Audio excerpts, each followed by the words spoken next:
The story begins in the castle of our main protagonist, a demon king. Lightning was strongly striking, and together with it were the heroes who invaded the demon castle. These heroes believe that justice shall prevail over evil, and this is always the same in every era. When they entered the castle's main hall, they finally found the Demon King. This Demon King isn't a usual demon who naturally looks bad. At this moment, he feels like he is carrying such a destiny. He admitted to the heroes that he was really the Demon King, the great being who rules over all demons. The 100th Demon King Luruslia Nord. A long time ago, humans considered demons as evil. Many of his brethren were killed in the name of justice. After that, demons fought back against the humans. In the end, both sides were pointing their swords at each other. There was no chance of negotiation. Everything was done for no reason. The winner of this foolish game will definitely rule the world. But humans always tremble in front of great power. The future Luruslia Nord can see is one where the world's strongest heroes kill the Demon King.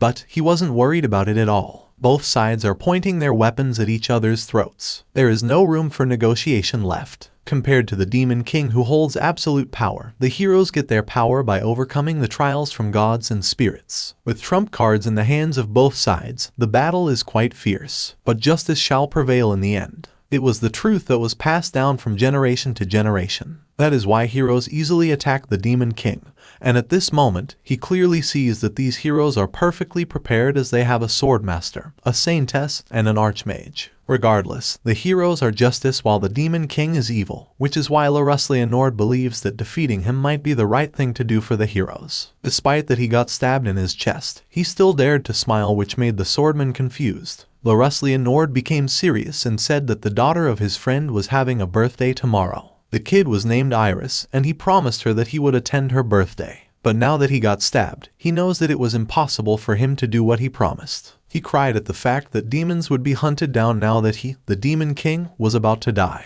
And in that case, he's afraid that little Iris will also be hunted. The swordman doesn't know how to react. Based on how Luruslia Nord reacted, he could see that Luruslia Nord wasn't lying at all. Luruslia Nord then said that he really wasn't lying, and he laughed as it turned out that he still should tell this swordsman the truth. He proclaimed that the only thing heroes and he did until this time was to kill each other. He concludes that churches may call them demons as the servant of evil in their teachings. But for him, humans and demons are fundamentally the same. The Demon King slowly vanished. He was still talking, telling the swordsman that if he didn't believe him, he should see it for himself from now on and raise questions about the teachings of the church about killing demons. He said that at that time, this heron could surely feel something about demonkind or a future between the demons and mankind. While listening to him, the swordsman remained silent. He let go his right hand to the sword and he told Luruslia Nord that he understood what he said. He tapped Luruslia Nord's shoulder and told him that he would believe in his words and would not discriminate against demons. Luruslia Nord slightly smiled and gave thanks to him. At this time, Luruslia Nord believes that this swordsman who stabbed him is a woman. He stares at the other heroes in front of him and he knows that it would be the last scene he could see before his death. One thing he noticed was the saintess who stared at him with a hateful expression. But regardless, for someone who is about to disappear, he doesn't need to know about the reason behind it. Now, the Demon King who lost against the hero disappeared from the world. The story ends with a happy ending, but that is not the case. After Luruslia Nord died, he suddenly got back to life without him knowing that it was possible. He slowly opened his eyes and instantly saw a lady in front of him standing waiting for him to wake up. The lady was smiling at him and greeted him a good morning, calling his name Luru. Luruslia Nord was shocked to see a human lady right in front of him. The lady extended her hand to reach Luru, but Luru was clueless about what she was doing. He also extended his arm, and his arm right now is an arm of a baby. It turned out that he reincarnated into an infant. The lady carried him in her arms, believing that he might be hungry already. "Mom will prepare the meal soon," she said, which is why Luru got the idea that this lady carried him as his mother in this world.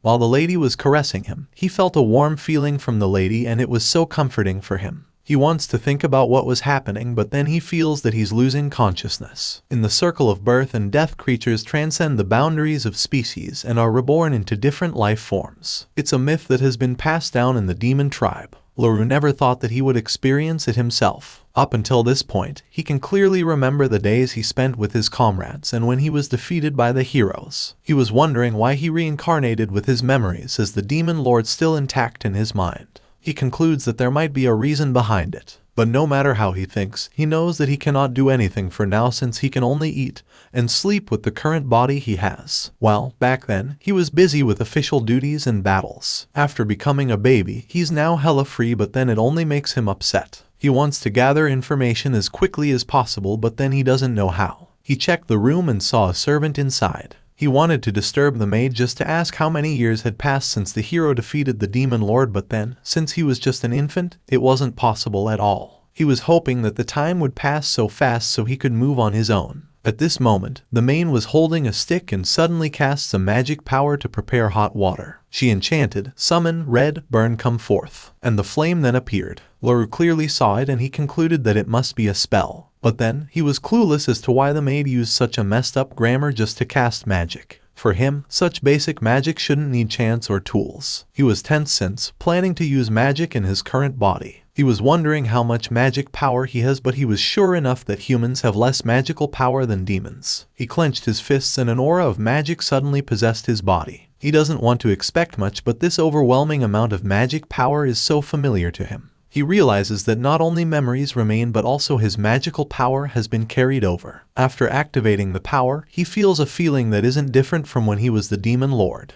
But still, he can't channel magic into his body as smoothly as before. He was thinking that it might be because he's human now, or because his body is still underdeveloped. But he believes that his current magic will surely work out soon enough once he receives some special training. The maid finally left so no one was around. Without power, he'll be destroyed like in his previous life, but this time, he, as a baby, shouldn't be disturbed as he needs more sleep. He was sure that he could train himself without any regrets due to his lack of strength. 7 years later, Luru was inside a library. He was using his magic at this time. He piled the books by just snapping his finger. The books were arranged perfectly. Up until this point, Luruslia Nord, a 7-year-old kid, was honestly a bit worried, but he had managed to use magic to a certain extent which made him glad. He was thinking that he might also be able to use large-scale magic too, but it's so powerful that could possibly blow away a village, so he can't test it.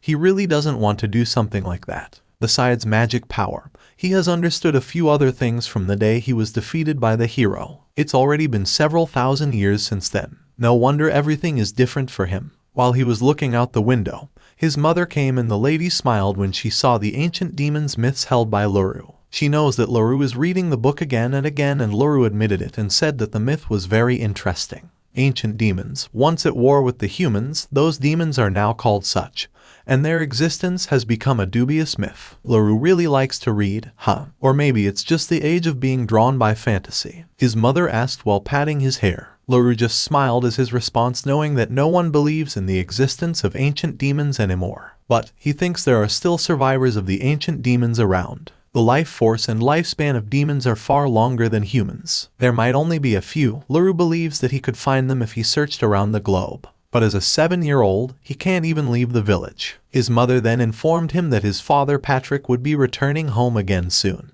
The lady received the letter and it was written on the message that his husband would be back in about 2 weeks, and she was hoping that Patrick would bring back more books for Luru to read. Patrick Caddy's Nora, a sword instructor of the Kingdom of Leonard's Knights and the Lord of the Caddy's village. Luru was happy to hear the news and he was hoping to get a swordsmanship training from his father again. His mother suddenly flustered as she remembered something. She admitted that she got distracted for a moment, but Luru was clueless why. His mother then reminded him that he had plans to play with his friend Rusty and the others, and it was already time. His mother then pushed him to go out of his room and she was panicking knowing that Luru was going to be late now. Luru headed his way, and as he arrived at their meeting place, he then saw his friend Rusty waving at him. Rusty is together with 2 other kids who are both females. His friends were mocking him for coming late to their meeting place. Rusty put his hands on his waist and angrily reminded Luru that he already had told him that they should meet today. Rusty felt a little guilt. He knows that he's at fault, so he apologizes to his friends and reasons out that he got late as he was busy reading some books. Rusty changed a mood in an instant as he wondered if reading books was really fun.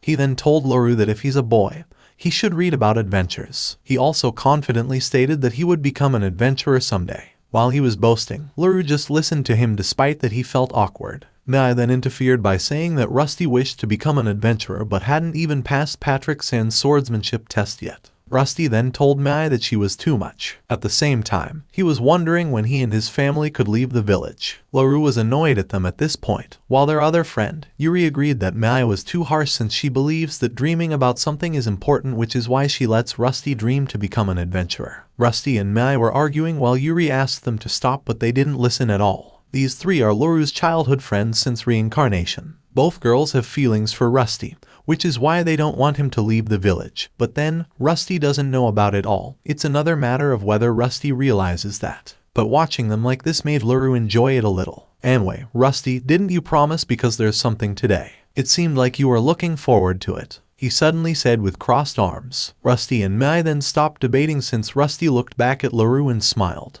Actually, today is the day they're supposed to come, real adventurers, he said, and the three were dumbfounded upon hearing it. Yuri then said that they sometimes have adventurers come by to their village. But then, Rusty said that those adventurers Yuri mentioned were just regular merchants. What he was referring to now is those top-class adventurers who blaze trails into uncharted lands and will become legends are now coming to their village. He invited the three to come with him to the entrance to see the adventurers, but it seemed like Luru wasn't interested at all while both girls were confused about how and why Rusty became so addicted to the adventurers. Still, the three went to the entrance with Rusty. Rusty was so excited upon seeing a few people gathering at the gate. He was expecting that adventurers already arrived, but then he fell down when he only saw regular residents of the village. He was so disappointed while Luru told him that the adventurers might be on their way yet. But still, Rusty concludes that there might be a reason why those adventurers can't come fast, so he runs fast heading to the front side of the village to get some answer. Both ladies tried to call his name to stop, but then Rusty screamed to them to stay still and just wait until he came back with the adventurers. Luru slightly smiled, thinking why there would be adventurers who would show up in their village. He recalled that adventurers is a profession that involves exploring lands and slaying monsters. It wasn't needed in the past, but even the lands that were once managed seemed to be untouched now for some reason. He deduces that it might just be the passage of time, but there's another thing on his mind. His conclusion was cut off the moment he heard someone scream, which startled him. It was because of a monster that suddenly appeared and was heading to Rusty. Upon seeing it, Luru immediately activates his magic power,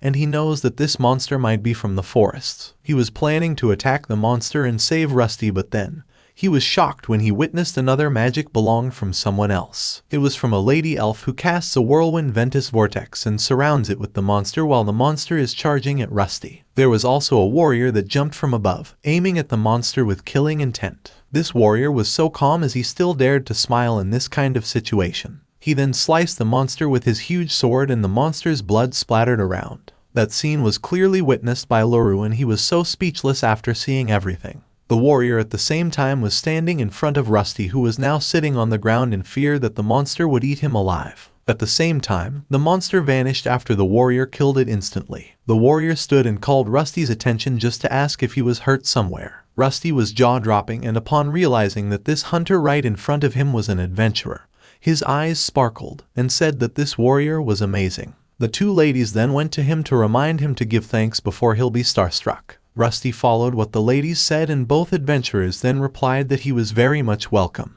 and they were glad that no one was harmed. Luru remained speechless. He was staring at the elf since the appearance of this elf was very familiar to him. "Sister, are you a spirit? Your magic is amazing and your ears are pointed too," Rusty said. The elf smiled at him, but she said that Rusty's prediction was wrong but was way too close. "I am an elf, a race created after the spirits. My name is Yumis. Nice to meet you," she stated with a smile on her face. The warrior then also introduced himself in the name Gran, and he said that he adventure together with Yumis. Luru smiled while staring at them, knowing that he had never felt this amount of magic power these adventurers had in the village. For him, Yumis and Gran were both capable. Yumis noticed that Rusty likes adventurers so much, so she told him that there are many kids like him who dream of becoming an adventurer. She also asked Rusty if he really likes to become one soon, and Rusty immediately answered yes without any hesitation. He even raised his hand and screamed that he wanted to be a real adventurer someday. Yumis then proudly said that she was right about Rusty after all, while Gran laughed upon seeing a kid who wanted to be one of them.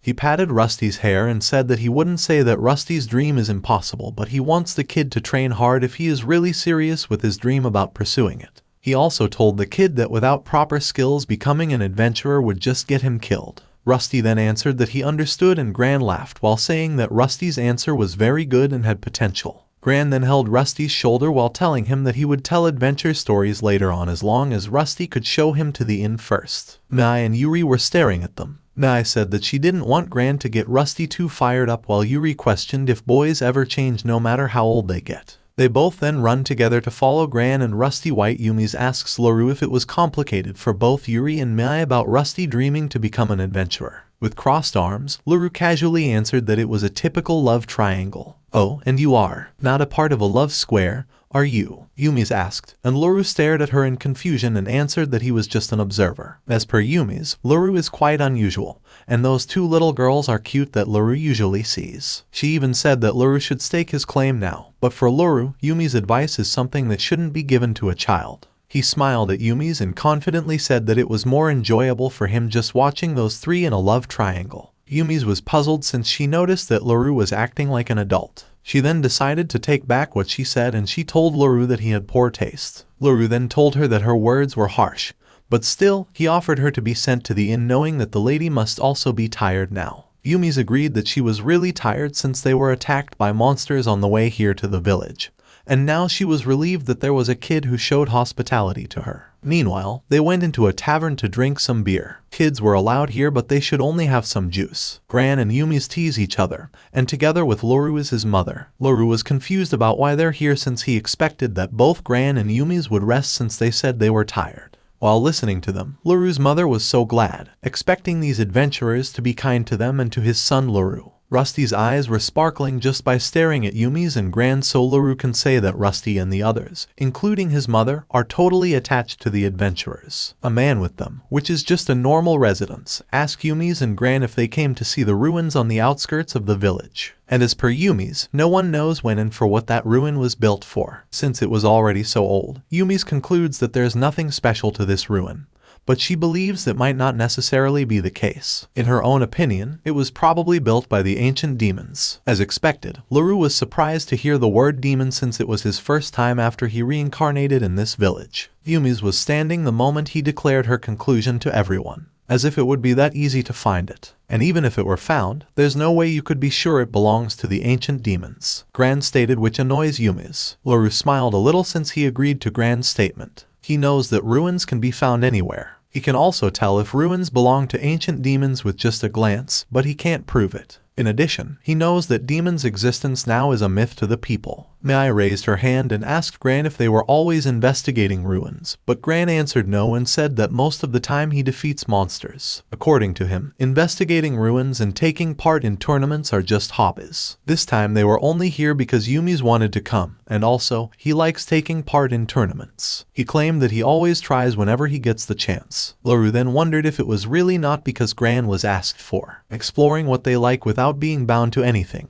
They are adventurers in the truest sense of the word. With the excitement they had shown, Luru concludes that both adventurers were having a lot of fun on their trip in this village. At this time, Rusty approached Gran with a clenched fist and confidently said that he really wanted to become an adventurer. "I needed some help earlier, but I'll work harder to hone my sword skills. So, please take me on as your apprentice," Rusty added. But then, Gran refused to help him. Rusty almost cried since he never expected Gran to refuse to help him. Gran then told him that being an adventurer isn't all about cool jobs. Especially in the beginning, there are a lot of chores too, and he doesn't have the means to look after Rusty until he becomes an adventurer. Since he doesn't want to take Rusty as his apprentice and help him become an adventurer, he changes his favor. He asked Gran if he could become Gran's apprentice once he became an adventurer soon. Gran suddenly laughed so loud and said that he guessed he had no choice since Rusty insisted. "I'll be your master when that time comes. I can't teach you much though," he added. Rusty was shocked and gave thanks to Gran. On the other hand, Luru was smiling while staring at Gran and Rusty, thinking that Gran is surprisingly good at negotiating. His mother at the same time was glad to see Rusty felt so happy, but for her, she's not sure if Rusty's statement of saying, "If I become one," is a good condition though. But for Luru, he was sure that Rusty would be fine since his father told him that Rusty really had good potential. He was confident that Rusty would become an apprentice of Gran when the time came. Mai and Yuri were talking to each other. Mai said that becoming an apprentice of Gran only made Rusty more motivated, and Yuri agreed with her. She knows that it's a good thing for Rusty, but a part of her was worried. While they were talking, Yumi's suddenly startled them, asking them what they were talking about. Both screamed in fear and Yumi's then apologized to them for scaring them all of a sudden. She then told the lady that she just wanted to join the girls' talk, and she concluded that Mai and Yuri were having love troubles. Yuri and Mai were shocked upon hearing it. They both denied it, and Mai stated that they were just worried for Rusty, knowing that he's very clumsy. Yumi's laughed since she never mentioned any name. She then looked at Rusty while saying that she was sure Rusty would be able to make his dream come true. She then asked the ladies if they would really be able to just stay in the village and see Rusty off when that time comes. Both ladies were speechless since they didn't know what to answer. Fortunately, the owner of the tavern clapped his hand and proclaimed that the time was already late, so the kids should go home. The kids screamed no, but they cannot never debate about it. Luru and his mother also stood to leave, and before they left, Luru looked back at Gran and Yumi's, thinking that both adventurers were interesting. He was hoping to hear more from them. The two adventurers waved goodbye to the kids, while the three kids didn't want to leave but were already pulled by their parents. While heading home, Luru was thinking about when was the last time this village was lively. The loneliness after the party, no matter how many years go by, that feeling never changes for him. At this time, his mother suddenly called his name. The lady was staring at the sky in the middle of the night, and there was something he wanted to ask Luru. Luru asked him what it was, but the lady decided not to ask it. Luru smiled slightly, knowing that his mother knew that someday, when he grew up, he would leave the village. The next day, Luru went to the forest. He was holding a wooden sword to practice some sword technique. He was slashing it in the air and made a strong blow. After practicing, he wiped his sweat and decided to stop for today. At the same time, he remembered his father, who was an elite among knights, and if he accidentally revealed his demon lord powers, he was sure that his father would notice it. He was heading back home while planning to improve a bit more before his next practice. As he was walking, he saw people in the area, seemed like they were searching for something. When the people saw him, they asked him where he had been and if he was on his own. Luru then answered that he was alone, and he asked about what was going on. The lady looked so scared, telling Luru that Rusty and the others were missing. Luru was dumbfounded upon hearing it. Because of his reaction, the lady concludes that he also doesn't see Rusty as well. According to her, she hadn't found the kids since this morning, and she recalled that those kids didn't want to leave the tavern yesterday, so she concludes that the kids have gone outside without asking permission. Luru agreed with the lady's statement. He carefully recalled the conversation yesterday, and he remembered that Yumi's mentioned that she would go to a ruin close to this village. Luru has never been there before, but he concludes it should be in the opposite direction starting from their village. He then runs away, informing the lady that he will go and search for his friends. The lady reminded him not to go to a dangerous place, and he just answered that he would do his best. But his top priority is the safety of the kids, so he wanted to go as far as needed since those kids were the first friends he made as a human. When he goes back to the forest just near the village, he instantly finds Yumi's. He stared at the lady, and the lady also saw him. Shockingly, the lady ordered him to stay back, and she started to cast her magic power to put a barrier around the village. "O innocent spirits who reside in this forest, lend me your power in exchange for my mana. Create a wall that divides," she uttered, but Luru is asking her to stop. He informed Yumi's that Rusty and the other kids are currently missing. Yumi's was shocked upon hearing it. Iru then said that his friends were probably not in the village, and also, people were saying that they might have gone into the ruin. He wanted to ask Yumi's and some adults to go into the ruin, but then Yumi's suddenly flinched and apologized to Yumi's since she could not stop the cast anymore. At this time, the mystic wall, Arcanum were activated, and the barrier would make them not leave the village until it disappeared. Luru asked her what she activated it, and she told Luru that he must understood since she needed to protect the people inside the village. Yumi's was about to say more, but there was something that disturbed them. It was a magic machina, and according to Yumi's, these creatures came out from the ruin. Several of these machinas have been flying into the village, which is why she rushed into this area just to make a barrier. With everything that was happening, Luru knew that things were getting bad. He also deduces that the magic machina's feet are basically magical cannons. On top of that, he was aware that this was a magical weapon made by demons to kill humans. The magic machinas started attacking the village, but because of Yumi's barrier, the place was safe, but people were scared as expected. One thing he was worried about was that these creatures may fly into the close villages or cities to attack helpless people. As per Yumi's, the ruin itself was not that strange. When they were about to go back to the village, the wall of the ruin collapsed, and Gran should still be fighting the big magic machina up until this point. Because of her statement, Luru was sure that the magic machinas were trapped that was set in the ruin. One thing he was sure of is that there should be a device that controls these machinas. He then informed Yumi's that he needed to go somewhere right now. Yumi's was shocked and worried for him. She apologizes since she doesn't have any intention of canceling the barrier no matter what. Also, she told Luru that there was nothing he could do since he was just a little kid. Additionally, only she, the caster, can designate whether someone is allowed to pass through or not. She ordered Luru to go back home, but then Luru was so hard-headed. He touched the barrier barehandedly and his power appeared. He managed to release his hand from the barrier, and seeing what he just did made Yumi shocked since she never permitted Luru to pass the barrier. Luru looked at her and said, "I'm sorry, but I'm going to have to rewrite this magic equation. With this barrier is also mine." Yumi's was confused knowing that someone cannot rewrite someone else's magic. Still, Luru passed through the barrier, which surprised Yumi's the most. Before heading to the ruin, Luru informed Lewis that he was a bit worried about the power output of her barrier, so he enhanced it a little and made it from Yumi's mana. In addition, Yumi's cannot be able to go outside the barrier. He also made the same rules about who could pass the barrier in case Rusty and the others came back.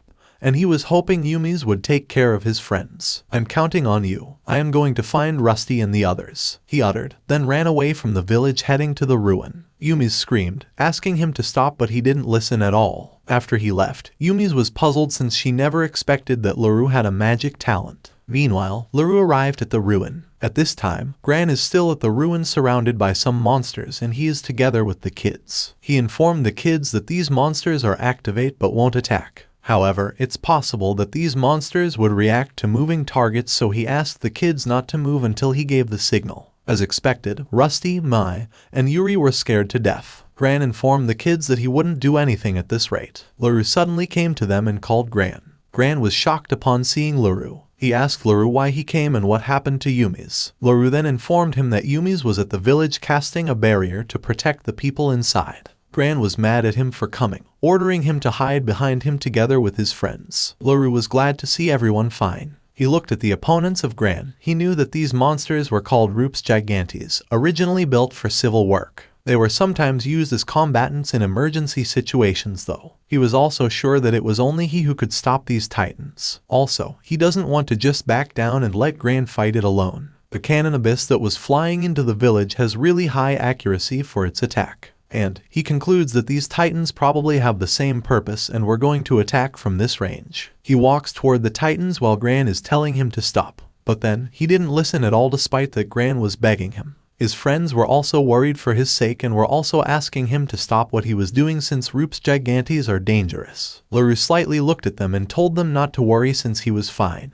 He also told Gran that he was counting on him. He got closer to the monster and the monster's eyes shimmered the moment it saw him. Luru remained calm. He stopped walking, waiting for the Rups Gigantes to attack him. But then, it didn't, as it only stared at him. He then proclaimed that the area where he stood in the limit. He deduces that as long as he and the others are not close to the ruin, Rups Gigantes won't attack them. Gran then said that these creatures' job might be to protect the ruin. Luru agreed with Gran and he cannot think of any reason why Rups Gigantes set as protector of the ruin. He was staring at the ruin and he was sure that he didn't have any memory of building this ruin, so he believed it was probably built after his death. He told Gran that he needed to go inside just to check for something. As expected, Gran won't allow him to go further. "I won't allow you to risk your life. Besides, this incident is our fault in the first place. Just stay silent and come here." Gran added, just like Yumi's, he believes that Luru doesn't have the strength to fight knowing that he was just a kid. "So you're saying, it should be fine as long as I'm strong enough, right?" Luru asked. He confidently stated that anyone who is truly capable can enter the ruin.